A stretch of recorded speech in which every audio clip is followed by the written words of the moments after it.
Good morning, everyone. Come on in. We're going to give just a couple minutes for everyone to come in and join us. But while we are waiting, those of you who are joining us on the replay, thanks so much for coming in and checking us out. And if you're not 100% sure whether or not you're here live or whether or not you're here on the replay, just remember that if there is a little live box up above my head, then that means that you are joining us live. Otherwise, you're here on the replay. So don't forget that you can still comment even if you are not live joining us. So thanks again so much. Those of you who are popping in now, make sure that you say hello. Let me know that you are here. So today is going to be something that, again, you know how sometimes I tend to have something prepped, ready, wanting to do, and then God says, nope, we got something different today. So good morning to you, Miss Beautiful Jennifer. So yes, good morning, Marlena. So here's the thing. So I, wasn't initially intending to do this. But God says, oh, yes, you are.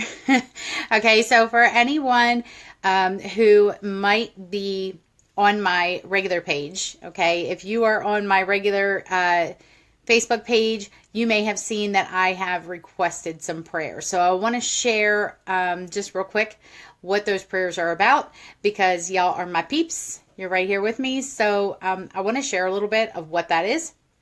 So my husband, as many of you know, his job, we're always constantly worried about the possibility of layoffs and things like that. And they kept basically telling him, once this current job that you're on is complete, we don't really have anything for you till at least August. Well, here's the thing. I don't know if y'all know what the Delaware unemployment rate is, but it's only about $375 per week. That is not something that we are able to sustain ourselves on. Okay. So needless to say, good morning, Kimberly. And thank you for that, Marlena. I so appreciate that. So needless to say, he had stated, he says, well, you know what, I'm going to apply to a couple of places and things like that, just to kind of get some options there. But then apparently he also had found a website where he was able to upload his resume and just kind of have it there. And he had made the comment, good morning to Trees, how are you? So he had made the comment that, you know what, I'm just going to put my resume out there. And if God wants to make a way for something, it's in his hands. So last week, needless to say, all of a sudden, one afternoon, the phones here just started blowing up. We had emails coming in. We had texts to the house phone coming in. We had phone calls coming in. And they were all, believe it or not, from one particular company. Okay. That was how bad they wanted him. And it was several people attempting to get in touch with him.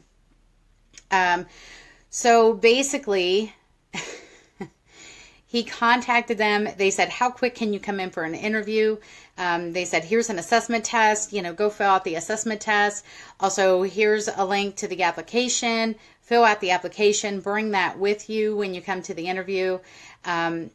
Well, for whatever reason, the link didn't work for the application. So he's like, well, I can't do the application, but I can still come in for the interview. So long story short, he went in for the interview yesterday. He was originally interviewing as a laborer in the pipe fitter trade, which is what he's been in for the last however many years. And when he got there, the guy that he was interviewing with says, as I keep looking at your resume, I can't help but feel like, we would be undercutting you by putting you here as a laborer. Your experience and your knowledge and your skill set, he says, man, I would really like to make you a supervisor. And it just so happens that a supervisor position opened up half hour before you got here. Okay. It gets better. So the funny thing was David did not have a specific time to be there for his interview. It was kind of, well, whenever you finish up on your job site, just drop by. So conveniently, a supervisor position opens up half hour before David arrives. And as they're looking at his resume, they're saying, you know what, we seriously, we can't hire you on as just a laborer. Like, you know, you've got more skill set than that. We would be underutilizing you by doing that. Now, mind you, the current company that he is with, they will not put him in a supervisor position because they have deemed him too valuable in the field to be a supervisor. So they will not allow him to be a supervisor. He's been there for almost 9 years, and he has no opportunity at this point to become a supervisor at that company. That company has also given him a pay cut, and he's also looking at the potential of layoff at this point because they simply don't have work. This company has also gone from at one point in time having like 9 project managers to only having 2. They are no longer bidding work in Delaware, which means in order for him to work, he would be going outside of the state on a regular basis.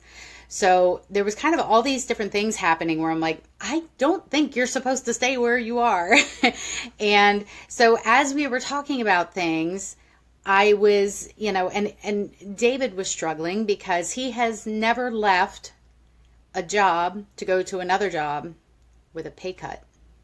And to go to this new job, it would initially be a pay cut. So he has been stressing and worrying about that. And for whatever reason, this morning, as I was getting ready to ask for prayers, asking that, you know, God's will be made crystal clear, that there would be no mistaking it, it was almost as if God says, where's the faith in that? If it's so crystal clear and it's so sure, where does your faith need to be? Like, why would you even have to have faith if you know it's a sure thing? Does that make sense? Okay. So I wound up texting David back because as of this morning, he still had not made his decision, and he did promise the gentleman at the other company that he would be getting back to him by lunchtime today. And I wound up texting him, and I'm like, honey, I think you need to take, I think you have to take this position, because for you to stay where you are, you don't really need, I don't want to say you don't need God, but you know what I mean? Like, he's there, he's comfortable, he has that position currently. Who knows if he will still have that next week, because as of now, they don't have work for him. So as we're just kind of looking at things, I'm going, there's not a whole lot of faith needed for you to stay in the job that you're currently in. But what a great way to strengthen your faith by saying, you know what, God, I said, if you wanted me to do something different, that you would make it happen. Well, y'all, he didn't seek this company out. David did not seek this company out. They sought him out. Does that make sense? Like, like I'm going, honey, these people called you. You didn't go for this. And yes, it is a pay cut, but there are so many other benefits that he would be getting with it. So I'm going, yeah, you need to weigh the pros and cons, but when it all boils down to it, you asked and God answered. And then you asked again and God answered. And you asked again and God answered.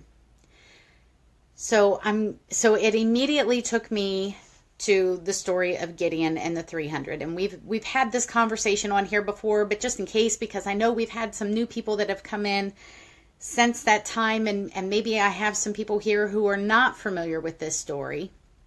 So I do want to share with you from out of the Bible. We're going to be doing some I don't want to say some preaching today because I ain't no preacher, but we're going to be getting into God's Word. So for those of you who might like to follow along, you're welcome to. We are going to be in Judges, and we are in chapter 6 and 7. Okay. So I just got to share this because as I was, sending David this text and this story came to mind, I sent it back to him. And I'm going, listen, God has done bigger and greater things than just making sure that we're okay through a pay cut. He's got this, okay? And I reminded him of this story because he does know this story. So one of the things so basically we're going to go to Judges 6:36. And it was about the sign of the fleece. Okay, so Gideon said to God, if you will save Israel by my hand, as you have said, look, I shall put a fleece of wool on the threshing floor. If there is dew on the fleece only, and if it is dry all on the ground around it, then I shall know that you will save Israel by my hand, just as you have said. Okay, so he asked for the first sign. All right. And it was so. When he rose early the next morning and squeezed the fleece together, he wrung dew out of the fleece, a bowl full of water. Like, we're not talking like it was just a little misty. Like, he got a bowl full of water out of this fleece. Then Gideon said to God, do not be angry with me, but let me speak just once more. Let me test, I pray, just once more with the fleece. Let it now be dry only on the fleece, but all on the ground let there be dew. And God did so that night. It was dry on the fleece only, but there was dew all on the ground. Okay, so again, he asked specifically, just as David asked specifically, God, if you want me to move, show me where you want me to move. Just saying. Okay, all right, so then going into chapter 7, we're going to go straight to verse 2. Okay, now, actually, you know what? Let me do verse 1, just for those of you who aren't familiar. So Gideon, okay, and all the people who were with him rose early and encamped beside the well of Harod. Sorry, I can't read it. So that the camp of the Midianites was on the north side of them by the hill of Moreh in the valley. Okay. All right, so just so you know, like he's got all these peeps, okay? He's got this huge army of people, okay? And the Lord said to Gideon, the people who are with you are too many for me to give the Midianites into their hands, lest Israel claim glory for itself against me, saying, my own hand has saved me. Okay, so how many times have we caught ourselves saying, look what I did. Look what I did. Look what I did. Look what I was able to accomplish. Okay. So this is why God is telling him, you have too many people. If I send you in to battle with this many people, they are going to believe that it was done by their own hands, not by mine, because there's too many. So of course they're going to be able to be victorious. And they're going to assume that it was done all by their own hands. And I don't want that. I want people to know that it was me who assisted them and helped them and allowed them to have victory over this. Okay. All right. So let me see here. Let me find my spot again. Now, therefore, proclaim in the hearing of the people, saying, whoever is fearful and afraid, let him turn and depart at once from Mount Gilead. All right. And 22,000 y'all, 22,000 people returned and just left camp, basically. Okay, like they were like, okay, I'm out. All right. And this allowed him to be remaining with 10,000 people. All right, so he started off with 32,000 people willing to go to battle with him. Okay, now he's down to 10,000 after 22,000 hightailed it out. All right. But the Lord said to Gideon, the people are still too many. Good morning, Chantel.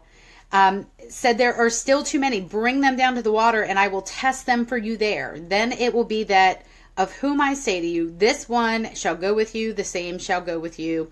And basically what it comes down to is he says, everyone who laps from the water with his tongue as a dog laps, you shall set apart by himself. Likewise, everyone who gets down on his knees to drink, and the number of those who lap, putting their hand to their mouth, was 300 men. Okay, so when he started narrowing it all down, he got it from 32,000 men to 300.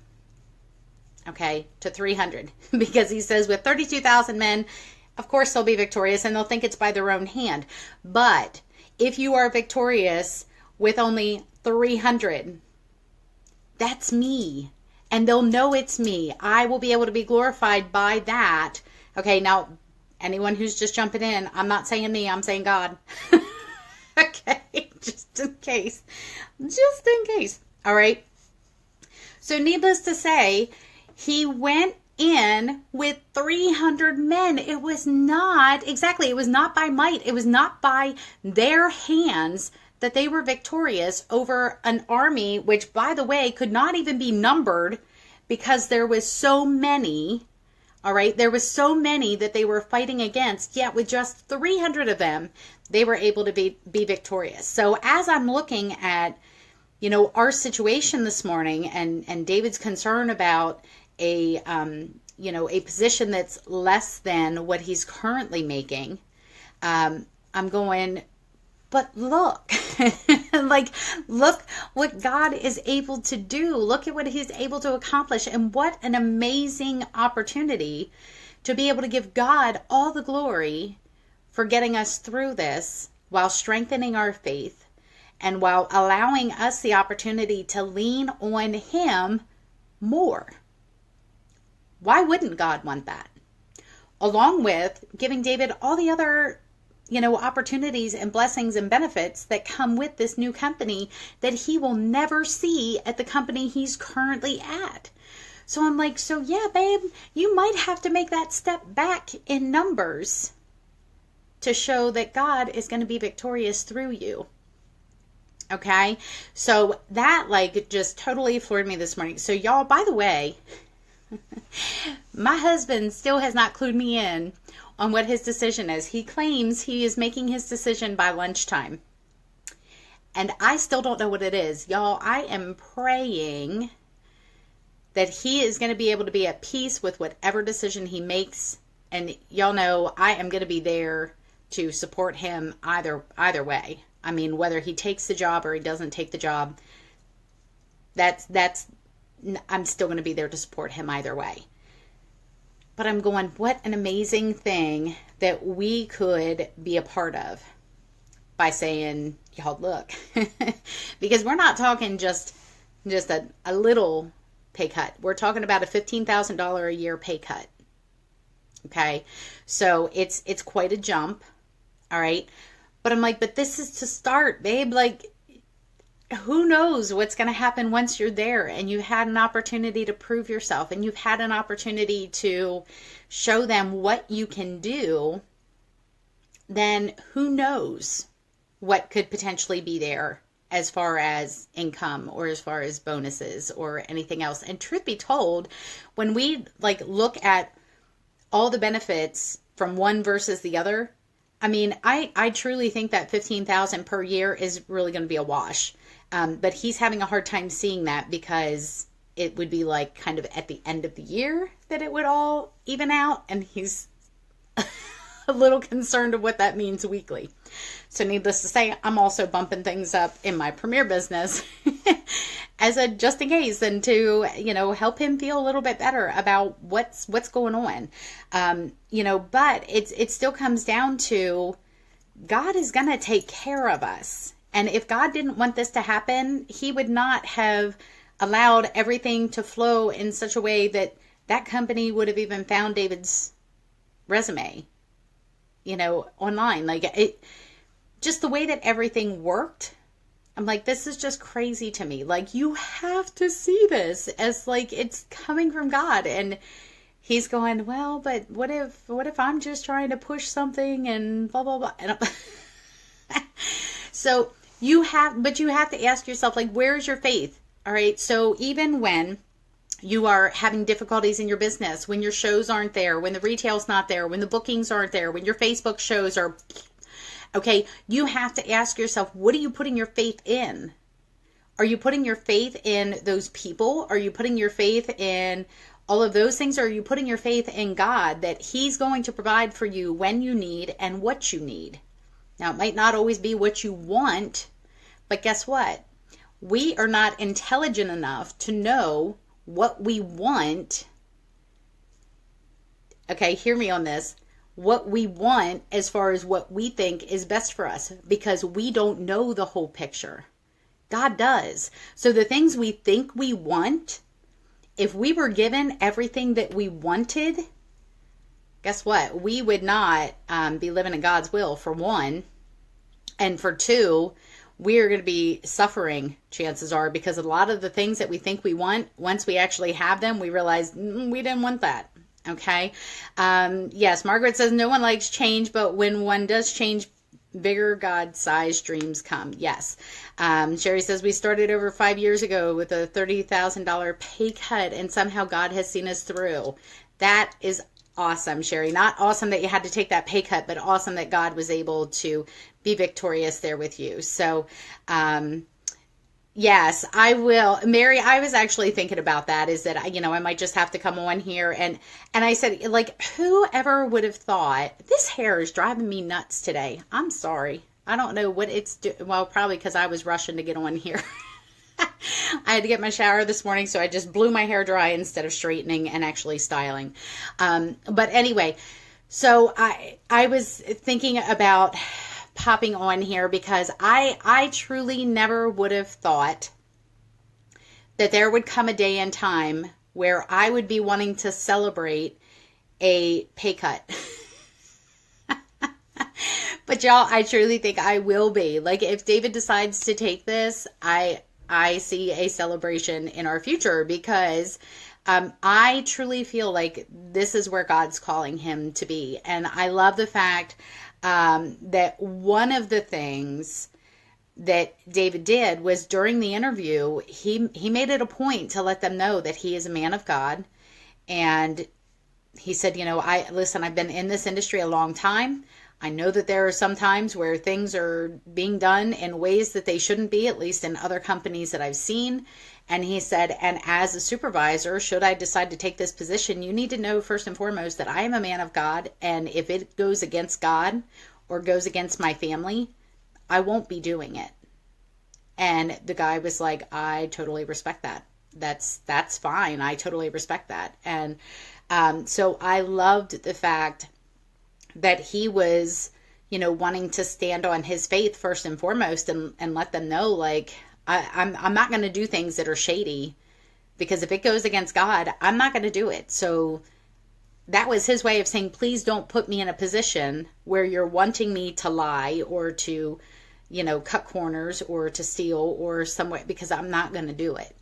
And I loved the fact that he was able to do that. Like, he blows me away all the time anyway. But so needless to say, I could really use y'all's prayers today. Like, I know what I'm hoping he does, because I truly think that's God's path for him.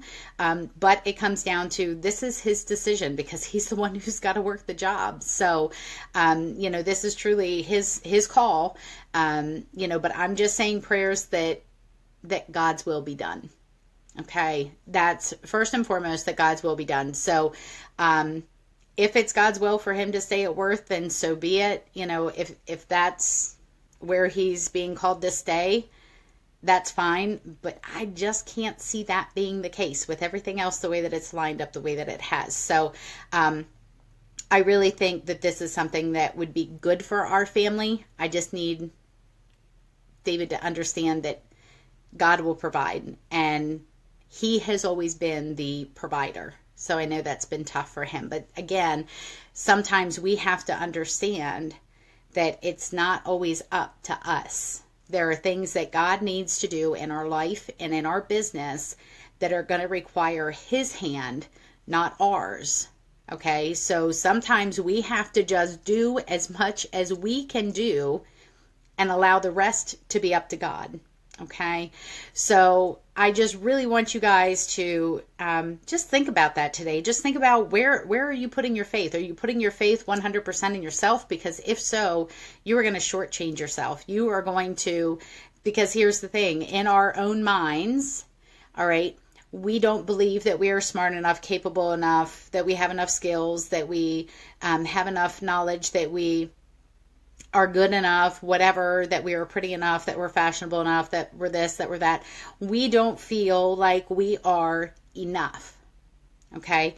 But that's where we have to say, you know what? I might not be exactly where I need to be able to get this done, but I can do as much as I can do to the best of my ability, and then put my faith in God that He's going to pull it through the rest of the way.